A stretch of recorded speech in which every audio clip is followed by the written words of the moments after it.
ہے آرزو تعلیم قرآن ہو جائے، تلاوت کرنا صبح و شام، تلاوت کرنا صبح و شام، میرا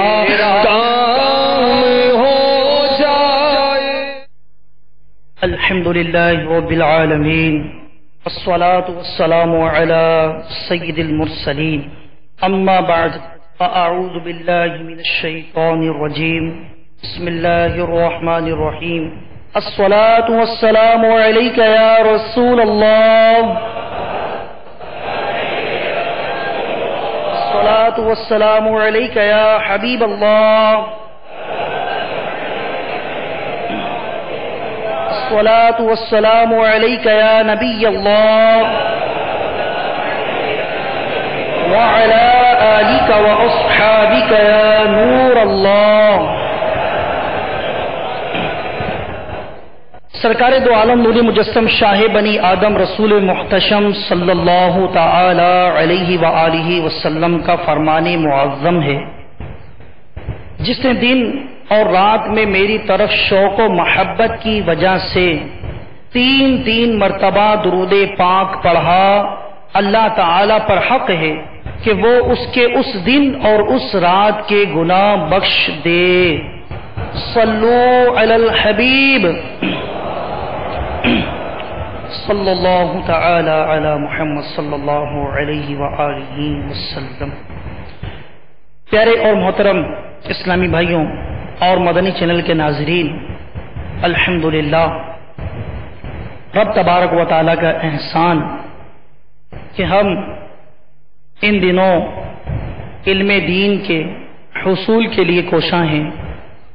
رب تبارک و تعالیٰ ہمیں توفیق عطا فرمائے، بخیر و عافیت، سلامتی کے ساتھ، کامیابی کے ساتھ، اخلاص نیت کے ساتھ، رضا الہی کے لیے ہم اس کورس کو مکمل کرنے میں کامیاب ہو جائیں، آمین۔ پیچھے اسلامی بھائیوں اور مدنی چینل کے ناظرین، صبح ہوتی ہے، مسلمان کی صبح اللہ کے ذکر سے ہوتی ہے، اللہ تبارک و تعالیٰ کے ذکر سے مسلمان صبح کرتا ہے، اور بڑی خوش نصیبی کی بات ہے دعوت اسلامی جو کہ سنتوں کی تربیت کی ایک پیاری تحریک ہے کہ جو ہمیں سنتیں آداب سکھاتی ہے، زندگی کے بہت سارے شعبوں میں، شعبہ زندگی میں ہماری رہنمائی کرتی ہے، قرآن و حدیث کے مطابق بزرگان دین رحمہم اللہ المبین کے اقوال، مدنی پھولوں سے ہمیں آشنا کراتی ہے۔ شیخ طریقت امیر اہل سنت نے ہمیں ایک مدنی مقصد عطا فرمایا۔ فیضان مدینہ میں موجود اسلامی بھائی اور مدنی چینل کے ناظرین، آئیے ہم سب مل کر اپنے مدنی مقصد کو دہراتے ہیں۔ ہمارا مدنی مقصد کیا ہے؟ مجھے اپنی اور ساری دنیا کے لوگوں کی اصلاح کی کوشش کرنی ہے انشاءاللہ عز و جل۔ مجھے پیارے اسلامی بھائیوں، ہم صبح کے اس وقت میں دعوت اسلامی کی عالمی مدنی مرکز فیضان مدینہ میں چل کر آئے، مسجد ہے، اور مسجد میں صبح چل کر آنا علم دین کے حصول کے لیے آپ جانتے ہیں اس کی بھی فضیلت ہے۔ الحمدللہ دعوت اسلامی کے اشاعتی ادارے مکتبۃ المدینہ کی مطبوعہ کتاب علم و حکمت کے 125 مدنی پھول کے صفحہ 79 پر مدنی پھول نمبر 102 میں ایک حدیث پاک موجود ہے۔ رحمت دو جہاں صلی اللہ تعالی علیہ وآلہ وسلم کا فرمان عالی شان ہے، جو صبحوں کو مسجد کی طرف بھلائی سیکھنے یا سکھانے کے ارادے سے چلے گا، اسے کامل حج کرنے والے کا ثواب ملے گا۔ تو کتنی خوش نصیبی کی بات ہے، الحمدللہ۔ علم دین کے فضائل الحمدللہ علم دین حاصل کرنے والے کو رب تعالیٰ کی رحمت سے نصیب ہوتے ہیں، کتنی بھلائیاں حاصل ہوتی ہیں، اللہ تعالیٰ اخلاص عطا فرمائے۔ پیارے اور محترم اسلامی بھائیوں، آج ہمارا موضوع ہے وہ ہے نماز کی شرائط اور فرائض۔ تو نماز کی شرائط، دیکھیں نماز کی شرائط، یہ شرائط وہ ہوتی ہیں کہ نماز شروع کرنے سے پہلے ان کا پایا جانا ضروری ہوتا ہے، یعنی اللہ اکبر کہہ کر جب نماز شروع کری تو یہ تکبیر تحریمہ جو ہے کہنے سے پہلے ان کا پایا جانا ضروری ہوتا ہے۔ اگر ان میں سے کوئی ایک بھی مفقود ہو، پائی نہ جائے یا اس کو بجا نہ لائے، نمازی ادا نہ کرے، تو پھر نماز کا آغاز ہی نہیں ہوگا۔ مدنی چینل کے ناظرین بھی توجہ رکھیں اور یہ بات یاد رکھیں، تو جس طرح مرد کے لیے نماز کی شرائط ہیں، عورت یعنی اسلامی بہنوں کے لیے بھی یہ شرائط ہیں۔ تو توجہ کے ساتھ مدنی چینل کے ناظرین بھی اسے اپنے پاس نوٹ فرما لیں۔ نمبر 1 طہارت، نمبر 2 ستر عورت، نمبر 3 استقبال قبلہ، نمبر 4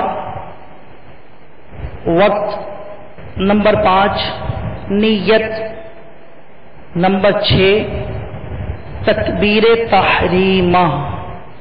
سب سے پہلے ہم طہارت سے متعلق معلومات حاصل کریں گے۔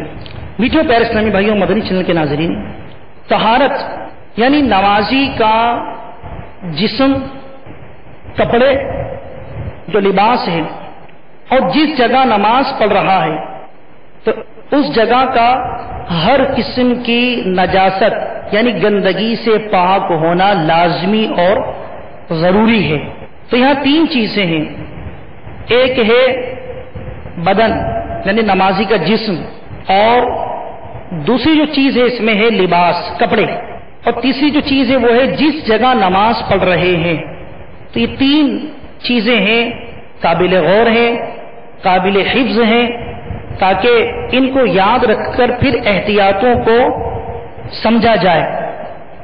تو جسم نمازی کا اور جو اس کے وجود پر کپڑے ہیں، اب مرد ہے شلوار ہے، قمیص ہے، ٹوپی، اور جو سبحان اللہ امامہ شریف باندھتے ہیں، ٹوپی پر امامہ باندھتے ہیں تو ان کے لیے امامہ، اور جیسا کہ آپ اسلامی بھائی ماشاءاللہ ادائے سنت کے طور پر چادر بھی لیے ہوئے ہیں، الحمدللہ میں نے بھی اپنے سر سے چادر اوڑھی ہوئی ہے ادائے سنت کی نیت سے۔ تو یہ چونکہ لباس میں پھر شامل ہو گیا، تو جو بھی وجود پر کپڑے ہیں تمام کا پاک اور صاف ہونا، ہر قسم کی گندگی سے پاک و صاف ہونا ضروری اور لازمی ہے۔ تو جسم اور جسم پر کپڑے اور جس جگہ نماز پڑھ رہے ہیں اس جگہ کا تمام تر قسم کی نجاست سے پاک ہونا لازمی اور ضروری ہے۔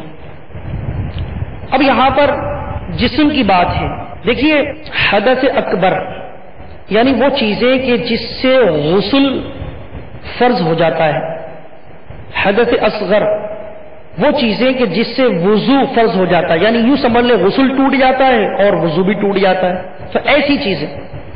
تو اب اس سے جسم کا پاک ہونا ضروری ہے، مثلا بے غسل ہو گیا تو وہ غسل کر لے، تو بے غسل ہے تو جسم اس کا ناپاک۔ اب یہ ناپاکی کو نظر نہیں آتی، حقیقی ناپاکی نہیں ہے، یہ حکمی ناپاکی ہے۔ تو نجاست حکمیہ اب چاہے غسل ٹوٹنے کی صورت میں ہو یا وضو ٹوٹنے کی صورت میں ہو، تو دونوں ہی قسم کی نجاستوں سے جسم کا پاک ہونا۔ نجاست حکمیہ میں 2 صورتیں ہوتی ہیں، حدث اکبر، حدث اصغر۔ تو وضو ٹوٹ گیا تو باوضو ہونا ضروری، اگر غسل نہیں ہے تو غسل کر لینا ضروری۔ پھر نجاست حقیقیہ، اس میں بھی 2 قسمیں ہوتی ہیں، ایک ہوتی ہے نجاست غلیظہ اور ایک ہوتی ہے نجاست خفیفہ. بہت آسان سی بات ہے. نجاست غلیظہ کیا ہے؟ انسان کے جسم سے جو چیز خارج ہو اور اس کے نکلنے پر وضو ٹوٹ جائے اور غسل بھی ٹوٹ جائے، یہ ہوتی ہے نجاست غلیظہ. اور حرام جانوروں کے پیشاب اور جو سمجھ لیں آسان الفاظوں میں بڑا استنجا، اور حلال جانوروں کا بڑا استنجا یعنی گوبر لیپ وغیرہ، تو یہ ہے غلیظہ. اور حلال جانوروں کا پیشاب جو ہے وہ ہے نجاست خفیفہ. تو نجاست خفیفہ ہو یا غلیظہ ہو، تمام تر نجاستوں سے بدن کا پاک ہونا ضروری ہے. اور اسی طرح کپڑوں کا بھی نجاست غلیظہ اور خفیفہ سے پاک ہونا ضروری ہے.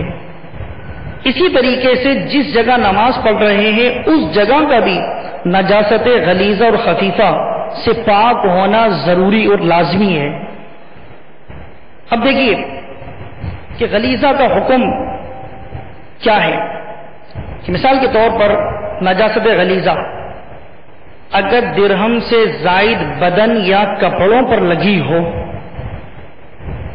تو ایسی صورت میں نماز کا آغاز ہوگا ہی نہیں. اور جان بوجھ کر پتا ہے کہ گندگی لگی ہے پھر بھی نماز پڑھتا ہے تو ایسا شخص گناہ گار ہے. معاذ اللہ، اللہ کی پناہ.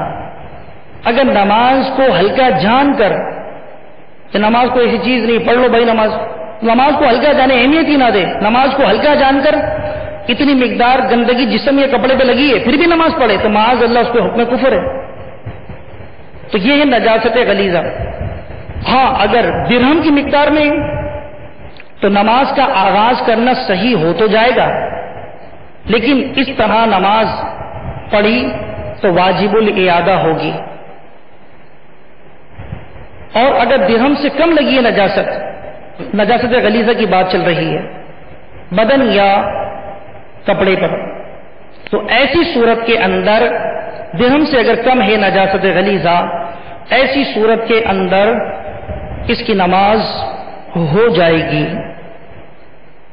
لیکن خلاف سنت. تو درہم سے کم اگر نجاست غلیظہ ہے تو اس کو چھڑانا، اس سے طہارت حاصل کر لینا یہ سنت ہے. رہی بات نجاست خفیفہ کی، تو دیکھیے نجاست خفیفہ جو ہوتی ہے کتنی مقدار کہ جو نماز کے صحیح ہونے کو مانع ہو جائے. تو اگر آستین ہے تو آستین پہ اگر خفیفہ لگی ہے تو اگر پورے چوتھائی کو گھیر لیتی ہے تو یہ ہو جائے گی اتنی مقدار جو نماز کے صحیح ہونے کو مانے ہے، قدر مانے، تو نماز درست نہیں ہوگی. ہاں اگر چوتھائی سے نجاست خفیفہ کم لگی ہے تو اب ایسی صورت کے اندر نماز درست ہو جائے گی، صحیح ہو جائے گی. اگر دامن پر ہے تو دامن کا چوتھائی کو گھیر لے نجاست خفیفہ، تب نماز کو مانے بنے گی، نماز صحیح نہیں ہوگی. تو میٹھے پیارے اسلامی بھائیوں، مدنی چینل کے ناظرین، جسم یا کپڑے پر یہ لگنے کی صورت میں نجاست حقیقیہ کی دو قسمیں غلیظہ اور خفیفہ، اس کے بارے میں ہم نے سنا.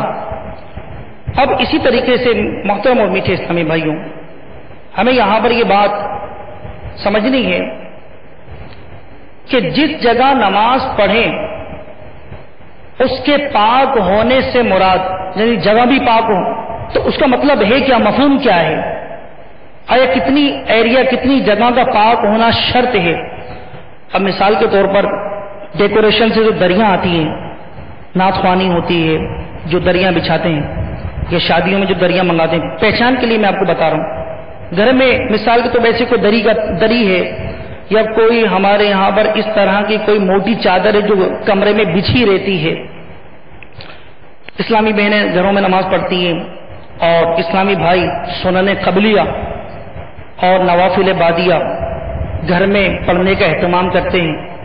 تو ہر ایک کو یہ توجہ رکھنی چاہیے کہ وہ اگر نماز پڑھ رہا ہے تو یہ دیکھ لے کہ اگر زمین پہ پڑھ رہا ہے تو زمین پاک ہے، اور اگر دری یا کپڑے پر یا جائے نماز جو ہوتی ہے، عموماً جائے نماز کا بڑا اہتمام ہوتا ہے، صاف ستھری ہی رکھی جاتی ہے بہرحال، لیکن توجہ پھر بھی کرنی ہے کہ جس کپڑے پر یا جس جگہ پہ نماز پڑھے اس کا پاک ہونا ضروری ہے۔ اب مثال کے طور پر دری یا چاندنی وغیرہ جو ہوتی ہے، اس طرح کے جو کپڑے ہوتے ہیں بچھا ہوا ہے، ایک طرف بچے نے کر دیا پیشاب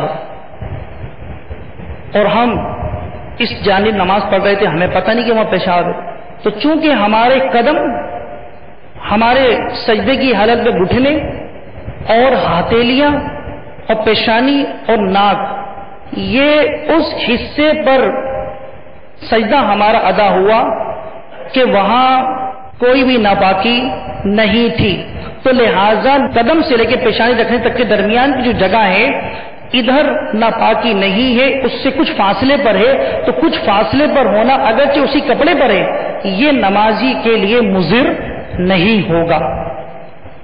تو لہذا جو بڑی دریاں ہوتی ہیں اس پر اگر نماز پڑھی اور اس کونے پر نجاست ہے اور ہم اس کونے پہ نماز پڑھ رہے ہیں تو لہذا نماز پر کوئی اثر نہیں پڑے گا۔ تو لہذا جس جگہ نماز پڑھے اس کے پاک ہونے سے مراد کیا ہے؟ موضع سجود و قدم، یعنی سجدہ کرنے کی جگہ اور قدم رکھنے کی جگہ کا پاک ہونا ضروری ہے۔ جس چیز پر نماز پڑھتے ہو اس کے سب حصے کا پاک ہونا نماز کے صحیح ہونے کی شرط نہیں ہے۔ تو یہ میں آپ کو عرض کر چکا۔ ہاں، اگر کپڑا ایسا ہے، دری ایسی ہے کہ جہاں گھٹنے رکھ رہے ہیں یا جہاں قدم رکھ رہے ہیں یا جہاں سجدہ کر رہے ہیں یہاں پر نجاست ہے، اب چاہے وہ موجود ہے یا تھی، سوکھ گئی، پیشاب تھا اور ہے دریا کپڑے پر، تو یہ ضرور نماز کے صحیح ہونے کو رکاوٹ بن جائے گی، نماز صحیح نہیں ہوگی۔ اس کے برخلاف زمین کا مسئلہ ہے کہ زمین جو ہوتی ہے اگر وہاں نجاست پڑ جائے اور پھر ہوا یا دھوپ وغیرہ سے خشک ہو جائے، اس کے اثرات ختم ہو جائے، پانی نہیں بہایا بھلے لیکن دھوپ سے وہ ختم ہو گئی، تو ایسی جگہ پر نماز پڑھ لینے میں مذائقہ نہیں ہوتا۔ تو لہذا میٹھے پیارے اسلامی بھائیوں، یہ بات یاد رہنا بہت زیادہ ضروری ہے کہ جس جگہ نماز پڑھیں تو جتنی جگہ پر ہمارے سجدہ یا قیام ہو رہا ہے اتنی جگہ پاک ہے تو نماز درست اور صحیح ہو جائے گی۔ اب اگر جگہ ناپاک ہے، گندی ہے اور نجاست کے اثرات بھی ظاہر ہیں اور کوئی جگہ نہیں ہے نماز بھی پڑھنی ہے، کوئی ایسی صورت حال ہی نہیں ہے، تو اب اس کا طریقہ کار یہ ہوتا ہے کہ اتنا موٹا کپڑا کہ بچھانے کے بعد اس کے نیچے کا جھلک نہ رہا ہو، یعنی اتنا چادر ہے تو اس کو ڈبل کر دیتے ہیں تو وہ اس کی تے ایسی ہو جائے گی کہ نیچے کا نظر نہیں آئے گا، تو یہ اب چادر بچھا کر نماز پڑھ لیں گے تو نماز درست اس طرح ہو جائے گی۔ اس کی میں مثال آپ کو عرض کرتا ہوں۔ گاؤں دیہات وغیرہ میں، گھروں میں یا دکانوں پر ایسا ہوتا ہے، زمین بعض مقامات پر گوبر سے لیسی یا لیپی گئی ہوتی ہے، تو اگرچہ وہ سوکھ جائے پھر بھی عین اس جگہ پر نماز جائز ہوگی ہی نہیں، کہ وہ گوبر سے جو لیپی یا لیسی ہوئی جگہ ہے، زمین ہے، اگرچہ وہ خشک ہو گئی لیکن گندگی جو ہے وہ موجود ہے۔ ہاں، اگر وہ سوکھ گئی، ایسی زمین جو گوبر سے لیسی یا لیپی گئی وہ سوکھ گئی، تو سوکھ جانے کے بعد اس پر کوئی موٹا کپڑا بچھا کر نماز پڑھیں تو نماز درست ہو جاتی ہے۔ تو یہاں پر یہ توجہ طلب بات ہے۔ اسی طرح بڑی مساجد ہوتی ہیں یا جہاں پر درخت وغیرہ ہوتے ہیں، بعض علاقے ایسے ہوتے ہیں کہ وہاں پر پرندوں کی آمد کا سلسلہ بہت ہوتا ہے، تو صحن میں یہ ہوتا ہے کہ کبے اور چیلوں کی بیٹ پڑی ہوتی ہے، اڑنے والے حرام پرندے ہیں، ان کی بیٹ نجاست خفیفہ ہوتی ہے۔ تو لہٰذا اگر اتنے ایریے میں پڑھی ہے کہ قدم رکھا اور سجدہ کریں گے وہ بیٹ ہی بیٹ ہے تو نماز تو ہوگی نہیں، تو لہٰذا اس سے دائیں بائیں ہٹ کر ہی نماز شروع کرنا چاہیے، بہت زیادہ احتیاط کرنی چاہیے۔ لیکن اگر کوئی نماز بے خیالی میں شروع کر چکا، اب اس کی نظر پڑی، تو اگر اس نے قدم درست جگہ پہ رکھے اور آگے کی طرف بیٹ پڑی ہے تو دائیں یا بائیں ایک آدھ قدم بڑھا کر وہ آگے پیچھے ہو جائے، تو اس طرح ایک آدھ قدم ضرورت کے پیش نظر اگر نماز میں وہ بڑھا لے گا تو اس میں کوئی مذائقہ نہیں ہے، نماز اس کی ٹوٹے گی نہیں۔ تو میٹھو پیارے اسلامی بھائیو، طہارت پہلی شرط، ہم نے اس کے بارے میں سنا۔ ایک بادشاہ نے ایک اللہ والے پر ناراض ہو کر، خفا ہو کر، ناراض ہو کر شیر کے پنجرے میں ڈال دیا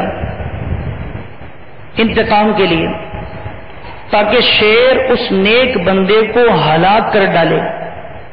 اب تماشائیوں کا مجمع تھا، تماشائیوں نے دیکھا کہ جب شیر نے پنجرے میں ان کو دیکھا تو شیر بجائے حملہ کرنے کے دوڑتا ہوا آیا اور ان بزرگ رحمت اللہ تعالی علیہ کے قدموں پر اپنا سر رکھ کر انہیں چاٹنے لگا۔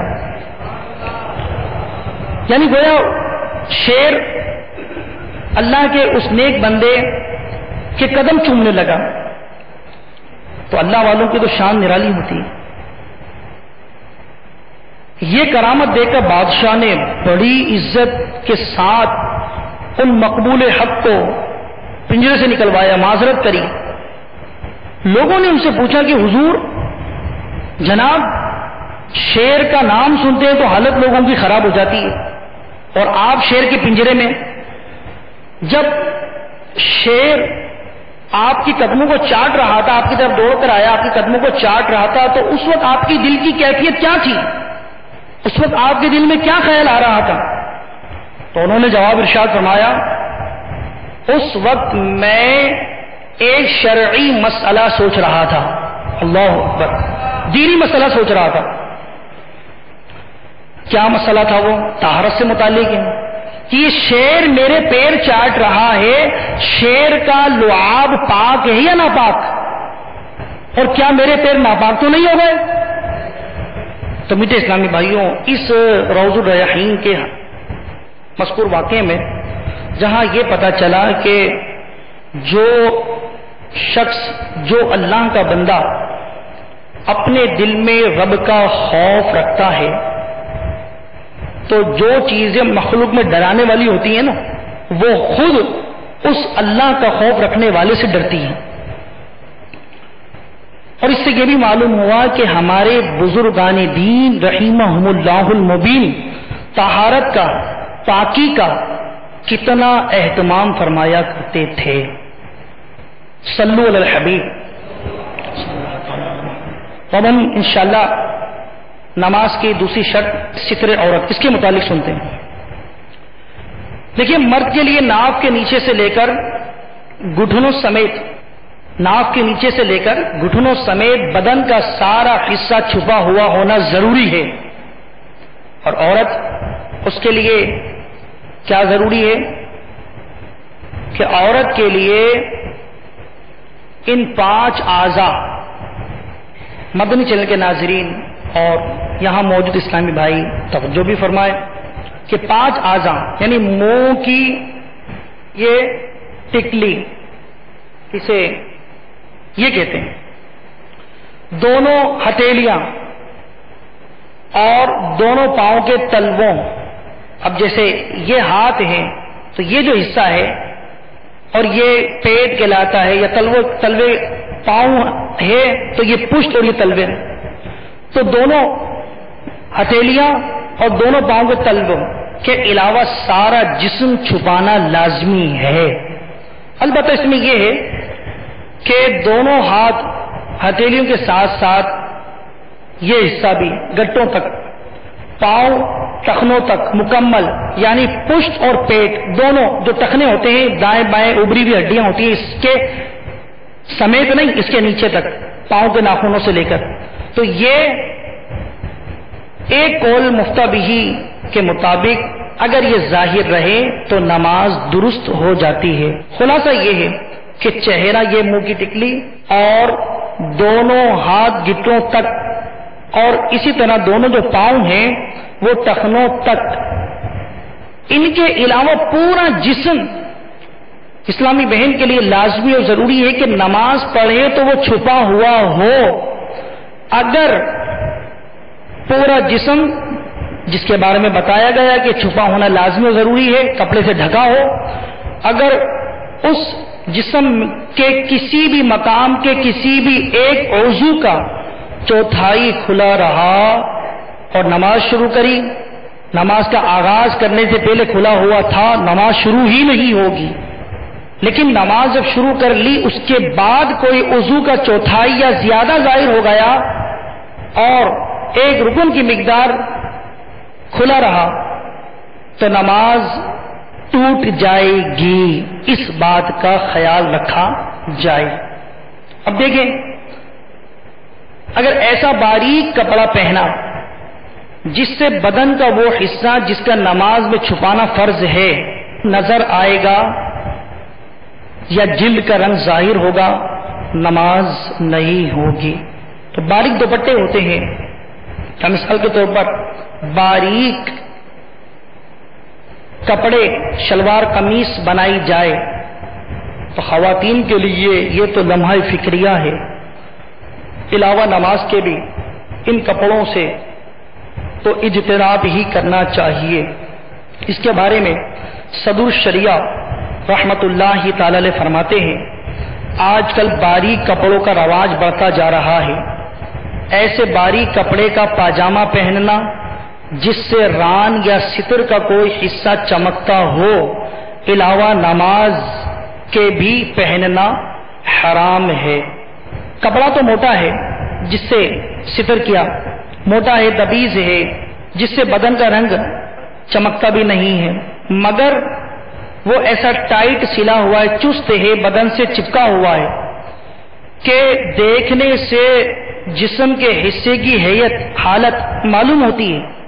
ایسے کپڑے سے اگرچہ نماز ہو جائے گی کیونکہ ستر عورت مکمل ہے، لیکن چونکہ اتنا ٹائٹ ہے کہ جسم کا ابھار یا رنگ کی گولائی وغیرہ یہ ظاہر ہوتے ہیں، تو اس جسم کے حصے کی طرف دوسروں کو نگاہ کرنا جائز نہیں ہے۔ اب جو پہنا ہوا ہے اس کے بارے میں کیا حکم ہے؟ ایسا لباس لوگوں کے سامنے پہننا منع، اور عورتیں اگر ایسا لباس پہنتی ہیں تو بدرجہ اولا ممانعت ہے۔ بعض خواتین ململ وغیرہ کی یا اور قسم کے جو باریک کپڑے جارجٹ وغیرہ مختلف جو کپڑے ہوتے ہیں باریک، تو ان کپڑوں کی چادر دوپٹے کے طور پر یا چادر کے طور پر نماز میں اوڑھتی ہیں جس سے بالوں کی سیاہی چمکتی ہے، یا ایسا لباس پہنتی ہیں جس سے اعضاء کا رنگ نظر آتا ہے، تو ایسا لباس میں بھی نماز نہیں ہوتی۔ سیدھی سی بات ہے۔ جب یہ ہم نے معلوم کر لیا کہ عورت یعنی اسلامی بہن کے لیے چہرہ، اب چہرے میں بھی کیا ہے، یہ تھوڑی کے نیچے گلا ظاہر ہو رہا ہے، تو اب اگر گلا اور پوری گردن یہ ملا کے پورا ایک وضو ہے، تو اگر چوتھائی حصہ ان اعضاء کا ظاہر ہو کہ اب چادر بے احتیاطی سے لپیٹی اسلامی بہن نے نماز میں کہ کہاں نہیں کھلا ہوا ہے، تو ایسی صورت میں اگر پہلے سے کھلا ہوا ہے تو نماز شروع ہی نہیں ہوگی۔ اور اتنی چادر کی بے احتیاطی ہے کہ نماز کے درمیان کے اندر اگر یہ عضو ظاہر ہوگا چوتھا حصہ یا اس سے زائد ظاہر ہو گیا اور ایک رکن تک کھلا رہا تو نماز ٹوٹ جائے گی۔ اسی طرح ہم سب نے توجہ کرنی ہے کہ ہم چونکہ مدنی ماحول سے وابستہ ہیں اور ہمیں ہمارے شیخ طریقت امیر اہل سنت نے یہ سوچ عطا فرمائی ہے کہ ہم علم دین خود بھی سیکھیں اور اپنے گھر والوں کو بھی سکھائیں۔ ہمارے گھر میں بہن ہے یا ہماری بیٹی ہے، تو اگر بیٹی ہے تو بات ایسی ہے کہ ڈائریکٹ سمجھانے میں حیا کا پاس رہے گا تو ڈائریکٹ باپ بیٹی کو سمجھائے، اور حیا کے تقاضے اگر پورے نہیں ہو سکتے تو باپ اپنے بچوں کی امی کو کہے، بچوں کی امی اپنی بیٹی جوان بیٹی کو سمجھا دے۔ میٹھے اسلامی بھائی، یہاں پر باہر شریعت کا ایک مسئلہ میں آپ کے سامنے عرض کروں گا یہ نیت ہماری ہونی چاہیے. ہم یہاں علم دین حاصل کرنے آئے ہیں, ہماری کیا نیت ہو؟ ہماری نیت رضائے الہی ہے. ہم اپنے سے جہالت کو دور کریں گے, عبادت میں جو کمی ہے شرعی مسائل سیکھ کر اسے پورا کریں گے, صحیح طور پر ہم نماز پڑھیں گے, طہارت حاصل کریں گے, اور دیگر جو معاملات ہیں ان کو طے کریں گے. تو اگر یہ نیت ہے, میں آپ کو ایک نیت اور بتاتا ہوں کہ آپ اور ہم جب اس نیت کو اپنے عمل میں شامل کریں گے انشاءاللہ ہمارے عمل میں اضافہ ہوگا, ثواب زیادہ ملے گا. ایک شخص ہے کہ جو علم حاصل کر رہا ہے اور مقصود یہ ہے کہ خود بھی عمل کرے گا اور دوسروں کو بھی علم دین سکھائے گا. ایک یہ شخص ہے, اور ایک وہ شخص ہے کہ جو خود علم دین حاصل کر رہا ہے, شرعی مسائل پر عمل کرنے کے لیے, اپنے سے جہالت کو دور کرنے کے لیے, عمل کے لیے علم دین حاصل کر رہا ہے. تو یہ دو طرح کے شخص ہو گئے. باہر شریعت حصہ 16 علم دین کے فضائل جہاں ہے وہاں یہ مسئلہ لکھا ہے. تو ایک ایسا شخص ہے خود بھی سیکھ رہا ہے عمل کرنے کے لیے اور نیت ہے دوسروں کو سکھاؤں گا, اور ایک وہ شخص ہے جو خود عمل کے لیے سیکھ رہا ہے کہ میں اپنے سے جہالت کو دور کروں گا, علم حاصل کر رہا ہوں. تو یہ دونوں برابر ہیں؟ نہیں. پہلا شخص کہ جس کی یہ نیت ہے کہ میں علم دین حاصل کر رہا ہوں, خود بھی عمل کروں گا اور اپنے دوسرے مسلمان بھائیوں کو بھی سکھاؤں گا, وہ افضل ہے. تو ہم یہاں پر بیٹھے ہیں الحمدللہ دین کی باتیں سیکھ رہے ہیں, مدنی چینل کے ناظرین شامل سلسلہ ہیں. ہم یہ نیت کریں انشاءاللہ ہم سیکھ رہے ہیں, عمل بھی کریں گے اور انشاءاللہ دوسروں کو بھی سکھائیں گے. تو لہذا میٹھے پیارے اسلامی بھائیوں, یہاں پر یہ بات توجہ طلب ہے. تو لہذا دوپٹہ یا چادر ایسی ہونی چاہیے اسلامی بہنوں کی کہ جو اچھے طریقے سے ستر کا کام دے. نماز کی شرائط میں سے اگلا جو ہمارا موضوع ہے نمبر 3 استقبال قبلہ, یعنی نماز میں قبلہ یعنی کعبے کی طرف منہ کرنا. پیچھے پیارے اسلامی بھائیوں, جب ہمیں کعبہ یعنی مسجد الحرام میں موجود ہوں, خانہ کعبہ سامنے ہے, ہم خانہ کعبہ کے سامنے, تو اس وقت عین کعبۃ اللہ کو رخ کرنا لازمی اور ضروری ہوتا ہے. مثال کے طور پر خانہ کعبہ سامنے, بالکل عین اس کو رخ کرنا لازمی اور ضروری ہے. اب یہ نہیں کہ تھوڑا بہت ادھر ہو گیا اور ادھر ہو گیا, تو اگر ادھر ہو گیا یا ادھر ہو گیا اور ادھر ہونے میں رخ میں کعبۃ اللہ کا کوئی حصہ دیوار نہیں آ رہی تو نماز ہی نہیں ہوگی.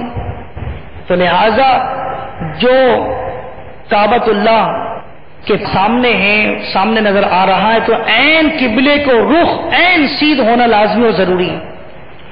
اور جو دوسرے ممالک میں ہیں یا مکہ پاک سے جو ہے دوسرے شہروں میں یا ہے مکہ پاک کے اندر ہی لیکن کعبۃ اللہ سامنے نہیں ہے, دور ہے, سڑکیں ہیں, بیچ میں پہاڑ ہے, تو کعبۃ اللہ کا رخ ہونا کافی ہے. اور کوئی گھر میں نماز پڑھ رہا ہے, جیسا کہ اسلامی بہنیں ہوتی ہیں یا اسلامی بھائی سنن قبلیہ اور نوافل بادیہ کا اہتمام کرتے ہیں, تو ایسی صورت کے اندر یہ ہے کہ اگر مسجد کی صفوں کے اعتبار سے سیدھ قائم نہ رہی لیکن ہے 45 ڈگری کے اندر, تو بھی کعبۃ اللہ کو رخ ہونا استقبال قبلہ ہونا کہلاتا ہے. یعنی میٹھے پیارے اسلامی بھائیوں, استقبال قبلہ کی اہمیت کو نماز میں کتنی ضروری ہے, نماز کا ہونا نہ ہونا اس پر موقوف ہے. اس کو اس مسئلے سے سمجھتے ہیں. ایک شخص نماز پڑھ رہا ہے اور درست طریقے پر اس نے نماز کا آغاز کیا, بغیر کسی مجبوری کے, بغیر عذر کے, جان بوجھ کر اس نے کیا کرا, قبلے سے اپنا سینہ گھما دیا, قبلے کو رخ تھا, اپنا سینہ گھما دیا اس نے. تو اب اگرچہ فوراً گھمانے کے بعد فوراً قبلے کو رخ ہو گیا, تو پھر ایسی صورت میں بھی اس کی نماز کیا ہو جائے گی, ٹوٹ جائے گی.